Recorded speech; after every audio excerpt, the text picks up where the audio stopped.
Assalamualaikum warahmatullahi wabarakatuh. Perkenalkan, nama saya Nazira Wilda Aulia dari kelas 11 IPA 1, nomor absen 31.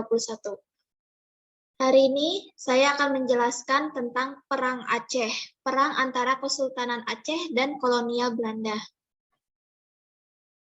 Latar belakang terjadinya Perang Aceh itu karena Sultan Ismail menyerahkan wilayah Delhi, Langkat, Ashana, dan Serdang kepada Belanda.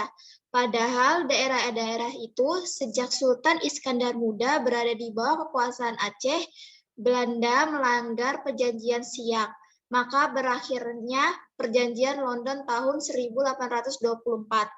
Isi perjanjian London adalah Belanda dan Britania Raya membuat ketentuan tentang batas-batas kekuasaan kedua daerah di Asia Tenggara, yaitu dengan garis lintang Singapura.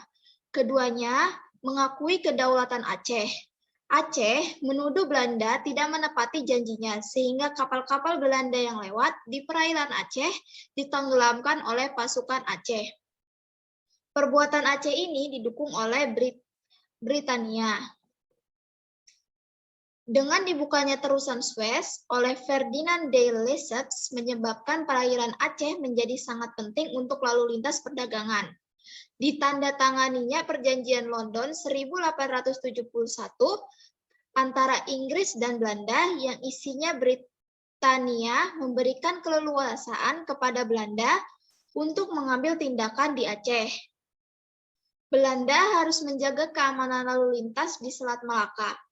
Belanda mengizinkan Britania bebas perdagangan di Siak dan menyerahkan daerahnya di Guyana Barat kepada Britania. Akibat perjanjian Sumatera 1871, Aceh mengadakan hubungan diplomatik dengan konsul Amerika Serikat, Kerajaan Italia, dan Kesultanan Utsmaniyah di Singapura. Aceh juga mengirimkan utusan ke Turki Utsmani pada tahun 1871. Akibat upaya diplomatik Aceh tersebut, Belanda menjadikannya sebagai alasan untuk menyerang Aceh. Wakil Presiden Dewan Hindia Frederick Nicholas Nieuwenhuizen dengan 2 kapal perangnya datang ke Aceh dan meminta keterangan dari Sultan Mahmud Syah tentang apa yang sudah dibicarakan di Singapura itu. Tetapi Sultan Mahmud menolak untuk memberikan keterangan. Untuk periode perang, Perang Aceh pertama terjadi pada tahun 1873 sampai 1874. Dipimpin oleh Panglima Polim dan Sultan Mahmud Syah melawan Belanda yang dipimpin Kohler. Kohler dengan 3.000 serdadunya dapat dipatahkan di mana Kohler sendiri tewas pada tanggal 14 April 1873. 10 hari kemudian, perang berkecamuk di mana-mana. Yang paling besar saat merebut kembali Masjid Raya Bairatur Rahman yang dibantu oleh beberapa kelompok pasukan. Perang Aceh kedua terjadi pada tahun 1874 sampai 1880. Pasukan Belanda dipimpin oleh Jenderal Van Swieten. Belanda berhasil menduduki Keraton Sultan pada 26 Januari 1874 dan dijadikan sebagai pusat pertahanan Belanda. Pada tanggal 31 Januari 1874, Jenderal Van Swieten mengumumkan bahwa seluruh Aceh jadi bagian dari kerajaan Belanda. Ketika Sultan Mahmud Syah wafat pada tanggal 26 Januari 1874, digantikan oleh Tuanku Muhammad Daud yang dinobatkan sebagai Sultan di Masjid Indrapuri. Ini adalah wajah Tuanku Muhammad Daud yang dinobatkan melanjutkan Sultan Mahmud Syah. Perang Aceh ketiga terjadi pada tahun 1881 dan sampai 1896. Perang dilanjutkan secara gerilya dan dikorbankan secara fisabilillah, di mana sistem perang gerilya ini dilangsungkan sampai tahun 1903. Dalam perang gerilya ini, pasukan Aceh di bawah Teuku Umar bersama Panglima Polim dan Sultan.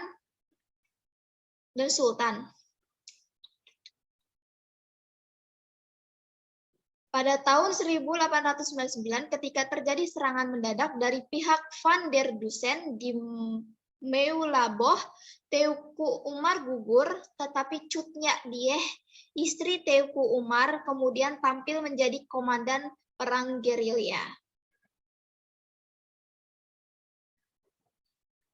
Perang keempat, Perang Aceh, terjadi pada tahun 1896 sampai 1910 adalah perang gerilya kelompok dan perorangan dengan perlawanan, penyerbuan, penghadangan, dan pembunuhan tanpa komando dari pusat pemerintahan Kesultanan. Setelah itu, siasat Belanda. Siasat Belanda yang digunakan ialah Snoek-Voortgronje. Untuk mengalahkan pertahanan dan perlawanan Aceh, Belanda memakai tenaga ahli Dr. Christian Snoek-Voortgronje yang menyamar selama 2 tahun di pedalaman Aceh untuk meneliti kemasyarakatan dan ketatanegaraan Aceh. Hasil kerjanya itu dibukukan dengan judul Rakyat Aceh atau The Acehers. Dalam buku itu disebutkan strategi bagaimana menaklukkan Aceh. Usulan strategi Snoeks kepada gubernur militer Belanda Johannes adalah supaya golongan Keumala, yaitu sultan yang berkedudukan di Keumala dengan pengikutnya dikesampingkan dahulu, tetapi menyerang terus dan menghantam terus para ulama. Jangan mau berunding dengan pemimpin-pemimpin gerilya. Jangan mendirikan pangkalan tetap di Aceh Raya. Menunjukkan niat baik kepada rakyat Aceh dengan cara mendirikan langgar, masjid, memperbaiki jalan-jalan irigasi, dan membantu pekerjaan sosial rakyat Aceh. Ternyata, siasat Dr. Snoeks diterima oleh Van Heutz yang menjadi gubernur militer dan sipil di Aceh pada tahun 1898 sampai 1904. Kemudian Dr. Snoeks diangkat sebagai penasihatnya. Selanjutnya ialah taktik perang Aceh. Taktik perang Aceh yang diikuti oleh kolonial Belanda adalah gerilya. Taktik gerilya atau guerrilla warfare yang secara harfiah berarti perang kecil. Taktik perang gerilya merupakan taktik peperangan yang dilakukan dengan cara menipu, mengelabui, dan menyerang secara tiba-tiba dan mengandalkan kecepatan untuk menghilang tanpa sempat dibalas oleh musuh. Taktik perang gerilya ditiru oleh Van Heutz, di mana dibentuk pasukan Meerschausse yang dipimpin oleh Hans Christopher dengan pasukan Kolon Macan yang telah mampu dan menguasai pegunungan-pegunungan, hutan-hutan rimba raya Aceh untuk mencari dan mengejar gerilyawan Aceh. Taktik berikutnya yang dilakukan Belanda adalah dengan cara penculikan anggota keluarga gerilyawan Aceh, misalnya Christopher menculik permaisuri Sultan dan Teuku Putri. Van der Maten menawan putra sulung Tuanku Ibrahim. Akibatnya Sultan menyerah pada tanggal 5 Januari 1902 ke Sigli dan berdamai. Van der Maten dengan diam-diam menyergap Tangsel kembali. Panglima Polim dapat meloloskan diri, tetapi sebagai gantinya ditangkapnya putra Panglima Polim, Cut Po Radu, saudara perempuannya, dan beberapa keluarga terdekatnya. Akibatnya, Panglima Polim meletakkan senjatanya dan menyerah ke Lok Seumawe pada Desember 1903. Setelah Panglima Polim menyerang, banyak penghulu-penghulu rakyat yang menyerah mengikuti jejak Panglima Polim. Taktik terakhir menangkap Cut Nyak Dien, istri Teuku Umar, yang masih melakukan perlawanan secara gerilya, di mana akhirnya Cut Nyak Dien dapat ditangkap dan diasingkan ke Sumedang. Yang terakhir, surat perjanjian tanda menyerah.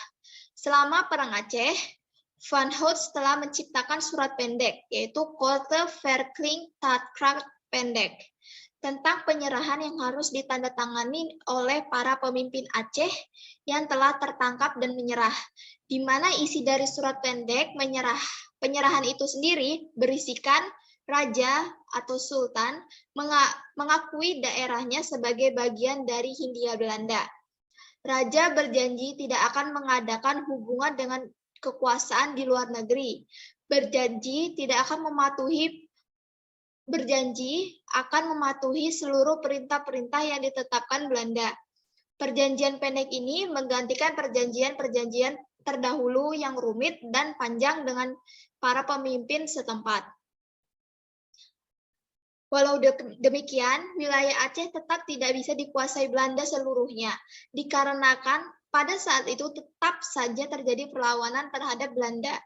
Meskipun dilakukan oleh sekelompok orang atau masyarakat, hal ini berlanjut sampai Belanda enyah dari Nusantara dan digantikan kedatangan penjajah baru, yakni Jepang. Sekian dari saya. Terima kasih telah mendengarkan hingga akhir. Wassalamualaikum warahmatullahi wabarakatuh.